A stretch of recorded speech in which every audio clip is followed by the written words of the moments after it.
이재명 대통령이 그 미국 재무장관 베선트 장관을 또 뉴욕 현지에서 만났어요. 지금 한미 관세 협상이 굉장히 좀 난항인데 관련해서 이재명 대통령이 베선트 장관 만나서 우리 상업적인 합리성을 바탕으로 좀 논의해야 되지 않겠냐? 이렇게 얘기를 했대요. 그러니까 지금 최근에 미국, 일본 합의했는데 한국의 경제 규모나 외환시장 인프라 이런 게 일본과 같지는 않지 않느냐. 네. 이런 점들을 좀 현실적인 측면을 고려해서 우리 협상하자라고 얘기를 했고 이제 베센트 장관 같은 경우에는 알았어. 뭐 우리 부처 여러 군데 관련이 있는 사안이니까 내부적으로 충분히 논의해 볼게. 뭐 이런 원론적인 좀 대화가 있었던 것 같고 네. 다만 우리도 뭐 이렇게 쉽게 다 내주고 이렇게 가는 상황은 아닌 것 같아요. 그러니까 말씀하셨다시피 그 김민석 총리가 그 블룸버그 통신이랑 인터뷰를 했는데 거기에서 지금 최근에 조지아주 구금 사태 있지 않았냐 이런 상황 해결 안 되면 한국 노동자들은 당연히 미국으로 가는 걸 꺼릴 수밖에 없고 그런 상황에서 기업들의 대규모 대미 투자는 어렵다 이렇게 입장을 밝혔어요. 네. 그러니까 비자 문제 해결해주면 그때 제대로 우리가 투자할 수 있는 거다. 네, 라고 얘기를 했고 그다음에 3,500억 달러라고 하는 숫자에 대해서도 이게 한국의 외환 보유고 70%인데 네. 스와프 협정 없이 이거 할 수 있겠어? 그리고 그렇게 큰 부담 주는 사안은 우리 국회 승인도 필요할 수 있어. 이런 이야기를 했습니다. 네. 그러니까 우리나라와 미국 지금 그 3,500억 달러는 저는 이제 개인적으로는 이거 나라 망하는 길이라고 아무리 봐도 제가 볼 땐 그런데 이거는 뭐 통화 사업 해줘도 주면 안 될 것 같은 느낌이거든요. 저는. 네. 혹시 이거는 어떻게 보세요? 지금 통상의 우리나라 외환 보유고의 85% 수준이란 말입니다. 하면 네. 절대로 안 되는 거고요. 그러니까 통화 스와프가 되더라도. 되더라도 마찬가지입니다. 근데 자꾸 통화 스와프도 안 된 상황에서 이건 못 한다는 얘기를 하면 통화 스와프 해주면 우리 해줄게 뭐 이런 느낌으로 좀 받아들여져서. 지금 중국이 틱톡 뺏겼다고 이야기하는데요. 그것도 미국이 80% 투자를 하는 겁니다. 네. 새로 회사를 만드는데. 그런 식으로 협상이 되는 게 논리적이지. 이건 거의 뭐 강탈에 가까운 수준이고요. 근데 일본 그렇게 했으니까 니네도 해라 지금 이 논리잖아요, 미국은. 일본하고 우리하고는 처지가 너무 다릅니다. 그러니까 요거에 잘 이제 설득이 될까요, 미국에? 일단 이번에 베센트가 나왔다는 것은 우리 네. 입장이 조금은 받아들여지고 있다라고 저는 평가를 합니다. 그나마 트럼프 캐비넷 중에서 네. 가장 합리적이라고 볼 수 있는 친구가 베센트고요. 아, 그래요? 이 친구는 경제적 이익을 중시하기 때문에 한국과 같은 나라를 다른 뭐 루비오 국무장관에 비해서는 엄청나게 높게 평가하고 있는 사람이어서 파트너가 나와서 베센트가 나왔다는 건 저는 긍정적으로 보고 있고요. 그렇습니까? 베센트가 또 참모가 아니라 대통령을 만났다는 것도 뭔가 해결의 열쇠가 있기 때문에 대통령을 만나지 않았나 그렇게 추측할 수 있을 것 같습니다. 이 통상 부분은 좀 그래도 긍정적인 희망을 좀 보시는 것 같고 혹시 우리 교수님은 어떻게 보십니까? 저도 어쨌든 베센트가 굳이 이재명 대통령과 만난 이유는 이들이 조금 급해졌구나라는 느낌을 일단은 받았습니다. 미국이. 네. 급해질 게 있나요?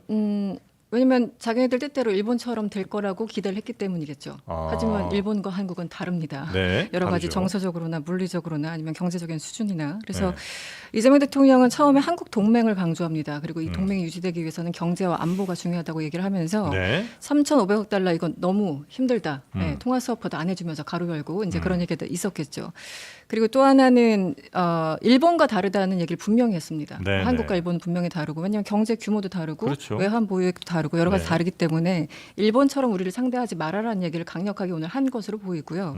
저는 사실 이제 베센트의 워딩이 훨씬 더 인상 깊었는데 미국에 있어서 한국이 매우 중요하다고 얘기를 합니다. 그렇게 운을 떼고 그리고 조선업이 특히 중요하다고 얘기하면서 트럼프 대통령을 다시 한번 소환합니다. 트럼프 대통령도 말했듯이 조선이 정말 중요해. 그래서 한국이 우리를 도와줘야 돼라는 얘기를 하는 그 과정들이 있었는데요. 그걸 보면 지금 우리 그 외교 협상단이 상당히 버티고 있구나라는 느낌을 받았고 거기에 또 힘을 주기 위해서 우리 김민석 총리가 또 한마디 하셨죠. 그래서 약간 약간 속도 조절 혹은 약간 강온을 조절하면서 대통령은 약간 그 온화한 얘기를 하고 그나마 총리는 좀 세게 얘기를 하면서 역할을 좀 나눠서 왜냐면 러트닉 상무장관이 정말 이상한 얘기 많이 하는 분이잖아요. 그걸 베센트가 정리해주고 트럼프가 정리해주고 약간 이런 서로 역할 분담이 있거든요. 어느 나라나 그게 필요하죠. 그래서 위성락 실장이 얘기하는 것과 현장에서 그 내고를 하는 사람이 얘기하는 것과 대통령이 얘기하는 건 분명히 좀 온도차는 있을 수 있는데 그것이 서로 정리가 안 된 것이 아니라 전 역할 분담으로 보고 베센트가 왜 저렇게까지 얘기했는지 한번 생각해 볼 필요는 있다. 그리고 어쨌든 결론은 우리 협상단이 매우 잘 버티고 있는 버티고 상황이다. 저는 그런 인상을 받았어요. 근데 네. 이 숫자가 바뀔 가능성은 없는 거예요? 3,500억 달러. 3,500억 달러라고 하는 숫자 자체는 아, 한미 많이- 정상회담에서 나온 숫자잖아요.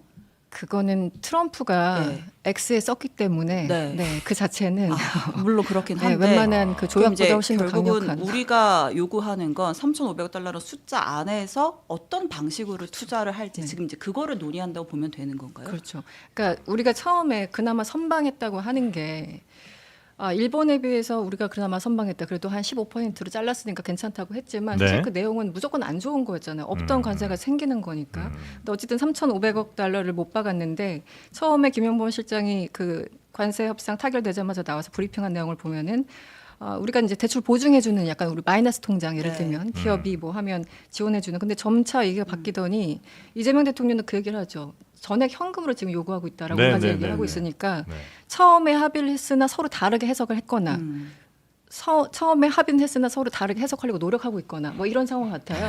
네, 그래서 3,500 그 숫자는 솔직히 잘 모르겠습니다만 그게 한 100년 동안 3,500억 달러면 뭐 모르겠습니다만 네 그거는 이제 내부적으로 조율을 네. 해봐야 되겠죠. 근데 근데 뭐 하여튼, 일본 같은 네. 경우는 그냥 아예 뭐 며칠 딱 날짜 잡아갖고 날짜 박아놓고 거기 안에 그 해당 계좌로 돈 넣어라 이거잖아요. 예. 그러니까 일본은 완전히 실패한 협상이고요. 예.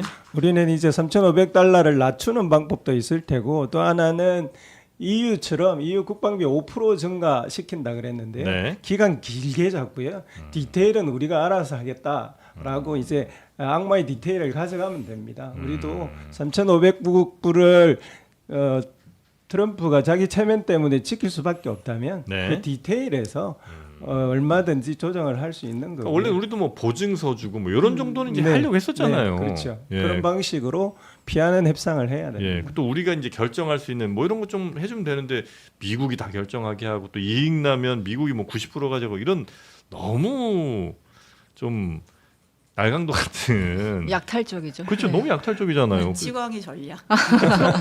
김민석 국무총리가 미국과의 비자 문제가 해결되기 전까지 미국 내 투자 프로젝트들이 불확실한 상태에 머물 것이라고 말했습니다. 오늘 공개된 블룸버그 통신과의 인터뷰에서 나온 말입니다. 이달 초 미국 조지아주 배터리 공장에서 발생한 한국 노동자 구금 사건 이후 한미 양국은 비자 제도 개정을 위한 협의를 진행하고 있습니다. 인터뷰가 공개되자 우리 정부가 비자 문제 해결 없이는 한미가 무역 협상에서 합의한 3,500억 달러 규모의 대미 투자를 하지 않겠다는 입장을 밝힌 것 아니냐는 해석이 나왔습니다. 이에 대해 국무총리실은 한국 근로자와 그 가족들이 미국 입국을 굉장히 꺼리는 상황을 설명한 것일 뿐 투자를 유보한다는 의미의 발언은 아니었다고 설명했습니다. 김 총리는 또 한미 무역 협상에 대해 한국에 상당한 재정 부담을 주는 합의는 국회 동의가 필요할 수 있다고도 했습니다. 미국과의 후속 협상 국면에서 협상력을 끌어올리기 위한 전략이란 해석이 나옵니다.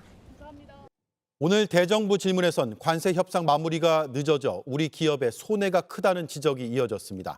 정부는 시한에 쫓긴다고 크게 손해볼 합의안에 서명할 수 없다는 입장을 재확인했습니다. 윤세미라 기자입니다.